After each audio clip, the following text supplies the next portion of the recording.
समाचार दो कि मैं भी उसको आके प्रणाम कर सकूं। सब प्रणाम अच्छे नहीं होते हैं। हालेलुया। वो प्रणाम पर करने नहीं आने वाला था, वो मारने आने वाला था। वो राजा की बात सुन के चले गए। 9 आयत में लिखा, वो तारा जो पूरब में देखा था उनके आगे आगे चला, जहां बालक था उस जगह के ऊपर पहुंचकर ठहर गया और उस तारे को देखकर वो अति आनंदित हुए। उस घर में पहुंचकर उस बालक को अपनी माता मरियम के साथ देखा, मुंह के बल गिर के बालक को प्रणाम किया, अपना अपना थैला खोलकर सोना, लोबान और गंधरस की भेंट चढ़ाई। हालेलुया। जब उसको फॉलो किया, मरियम मिली, बेटा मिला। जब बेटा मिला तो अपना अपना थैला खोला, सोना, लोबान और गंधरस की भेंट उसको चढ़ाई गई। क्या है सोना? सोना क्या है? लोबान क्या है? गंधरस। सोना राजकीय पद को दर्शाता है। सोने का मतलब यह हमारा राजा होगा, यहूदियों का राजा। वो वाला राजा नहीं जो मनुष्य था, जो हिजकिया था, दाऊद था। ये अलग प्रकार के राज्य को बनाएगा। जीसस ने कहा, मेरा राज्य अगर यहां का होता, अगर मैंने यहां एमएलए मंत्री खड़े करने होते तो मेरी प्रजा लड़ती, लेकिन मेरा राज्य यहां का नहीं। मेरा राज्य आत्मिक है, स्पिरिचुअल है। हमारा राज्य स्पिरिचुअल है, इसीलिए हमें लड़ने की चिंता नहीं। इसलिए चर्च में पॉलिटिक्स नहीं होती। इसलिए चर्च में किसी पॉलिटिकल पार्टी का विरोध नहीं होता। वो पार्टी चाहे प्रभु की विरोधी हो, लेकिन विरोधियों का विरोध नहीं होता। हालेलुया। तो ये भी राजा सोचने लगा कि जीसस क्राइस्ट मेरी जगह लेगा, मुझे खत्म कर देगा।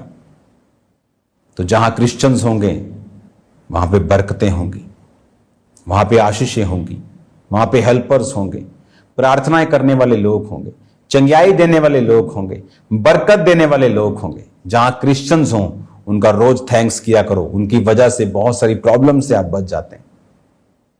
क्रिश्चियंस को बाइबल में नमक बोला गया है। नमक प्रिजर्वर है, वो बचा के रखता है। अचारों में डालते हो आप,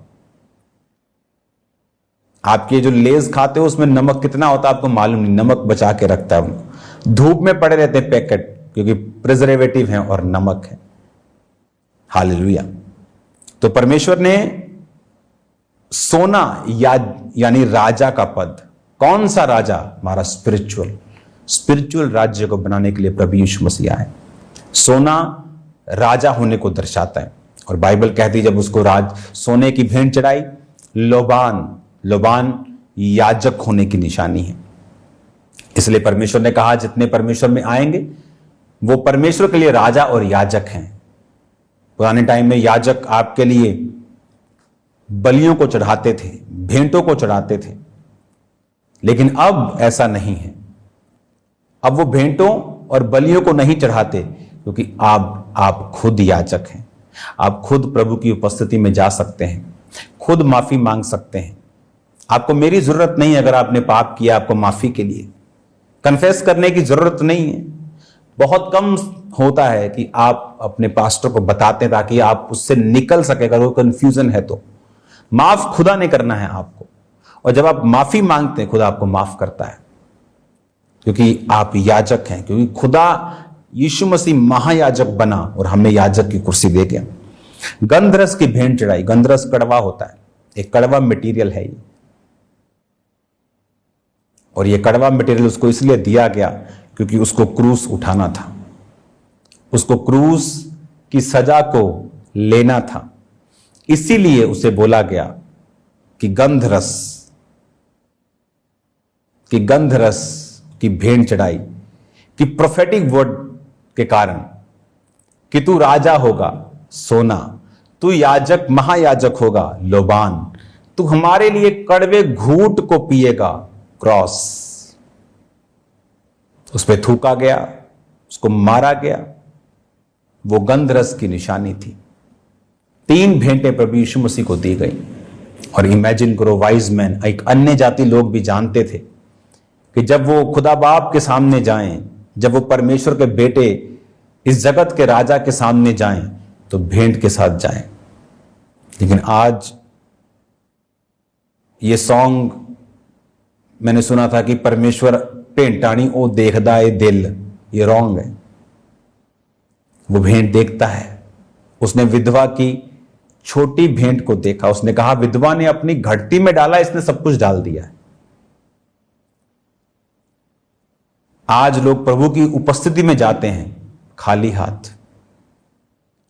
प्रभु मुझे बरकत दे। किस चीज पर वो बरकत दे? खाली हाथ पे और खालीपन बढ़ा दे। औरत गई परमेश्वर के नबी के पास, कहती तेरा दास मेरा पति भविष्यद्वक्ता था, मर गया है, लेनदार आए हैं, बच्चों को बंदी बना लेंगे। उसने कहा तेरे पास क्या है? उसने कहा थोड़ा सा तेल। उसने कहा पड़ोसियों के बर्तन मांग ले और उस थोड़े से तेल को उंडेलती जाना जब तक बर्तन भर ना जाए, और बर्तन थोड़े ना लाना।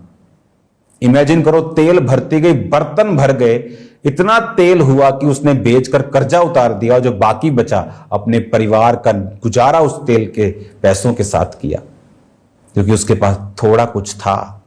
किस चीज पर प्रभु आपको बरकत दे? किस चीज पर वो आपको आशीष दे? किस चीज पर वो आपको बरकत दे?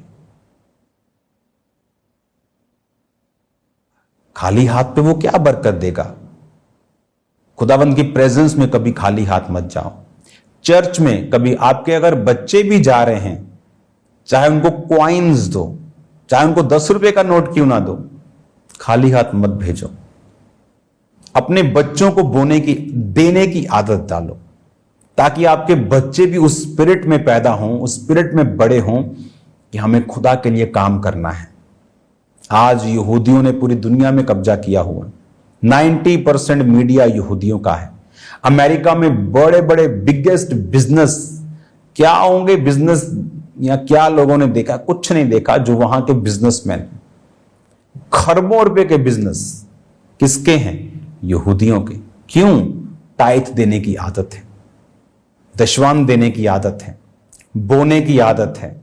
वो बचपन से डली है कि पॉकेट मनी 10 रुपए मिली, उसमें से टाइथ निकालना है, ऑफरिंग अलग निकालनी है, टाइथ अलग निकालना है, सेविंग अलग निकालनी है, बाकी खर्चना है। हालेलुया। कोई भी महान अपनी इत्तेफाक से नहीं बनता। इत्तेफाक लाखों में एक हो सकता है, पर लाखों के लाख इत्तेफाक नहीं हो सकते। ये तैयारी के साथ आपकी लाइफ में आता है। आप प्रभु की उपस्थिति में हैं, खाली हाथ ना जाएं। आप प्रार्थना में बैठे हैं, खाली हाथ ना जाएं। रोज खुदावंद के सामने भेंट लेके जाएं। रोज उसकी उपस्थिति में भेंट, वो भेंट आपकी हैसियत के हिसाब से होती है। अगर मैं 500 रुपए चंदा डालूंगा तो प्रभु मुझसे नाराज होगा, क्योंकि मेरी 500 वाली हैसियत नहीं। एक गरीब अगर 500 डालेगा, प्रभु उससे खुश होगा। दिया दोनों ने 500 है, लेकिन प्रभु उससे खुश है, और अमीर से नहीं, क्योंकि अमीर को अपनी हैसियत से डालना है। वो फीलिंग्स नहीं देखता। वो फीलिंगों वाला खुदा नहीं है, वो कर्मों वाला खुदा है। हालेलुया। अब बाइबल कहती है, जब उन्होंने भेंट चढ़ाई तो 12 आयत में लिखा, स्वप्न में चेतावनी पाकर हेरोदेस के पास ना जाना, वो दूसरे साइड से अपने देश चले गए। उनके चले जाने के बाद प्रभु के दूत ने स्वप्न में यूसुफ को दिखाई देकर कहा, उठ, बालक और उसकी माता को लेकर मिस्र देश को भाग जा, और जब तक मैं तुझसे ना कहूं तब तक वही रहना, क्योंकि हेरोदेस इस बालक को ढूंढने पर है कि उसे मरवा डाले। उसने कहा कहीं मत जाना, मिस्र को जाना, उसके बाद कहीं मत जाना। स्वप्न में दूत दिखाई दिया। धर्मी लोगों को स्वप्न आते हैं। आप जेलसी नहीं करते, आप बदनाम नहीं करते, काम से काम रखते हैं, मतलब से अपने काम से मतलब रखते हैं। अपना काम किया, अपने हाथ की रोटी को कमाया और परिवार को खिलाया। आप चुगलखोर नहीं हैं, जेलसी वाले नहीं हैं, विरोध, फूट, विधर्म, जादू टोने, व्यभिचार, चोरियां करने वाले नहीं हैं, तो परमेश्वर आपको गाइड करेगा। स्वप्न में उसको वो दिखाई दिया कि बालक और उसकी माता को लेकर मिस्र में भाग जा, और जब तक मैं ना कहूं वहीं रहना, क्योंकि हेरोदेस इसको मरवाने पर है। और 16 आयत में लिखा, हेरोदेस ने जब देखा कि जोशियों ने मेरे साथ ठट्ठा किया, वो क्रोध से भर गया। लोगों को भेजकर जोशियों द्वारा ठीक ठीक बतलाए समय के अनुसार बैतलहम और उसके आसपास के स्थानों के सब लड़के जो 2 वर्ष के थे उन्हें मरवा दिया। उसे अभी भी लग रहा था कि मेरा राज लेने वाला आया, और बाइबल कहती है उसने जो स्थान उन्होंने जिक्र किया था वहां गया और वहां के जो बच्चे थे छोटे 2 साल को छोटे मरवा दिया। लेकिन जीसस वहां नहीं थे क्योंकि सपने में परमेश्वर इंटरवीन कर चुका था। वो धर्मियों को बचाता है। आप अगर धर्मी हैं तो परमेश्वर आपको बचाएगा। आप अगर धर्मी स्पिरिट में हैं, कपड़ों वाले धर्मी नहीं, सदूकी फरीसी वाले धर्मी नहीं, परमेश्वर इंटरफेयर करेगा सपनों से, सर्कमस्टेंसेस, वचन के जरिए, आपके अगुए के जरिए, पास्टर के जरिए वो बात करेगा और वो आपको छुड़ाएगा, वो आपको मरने नहीं देगा। अगर आप धर्मी हैं परमेश्वर आपका इंतजाम करेगा। अगर वो धर्मी हैं वो आपको बचा के रखेगा।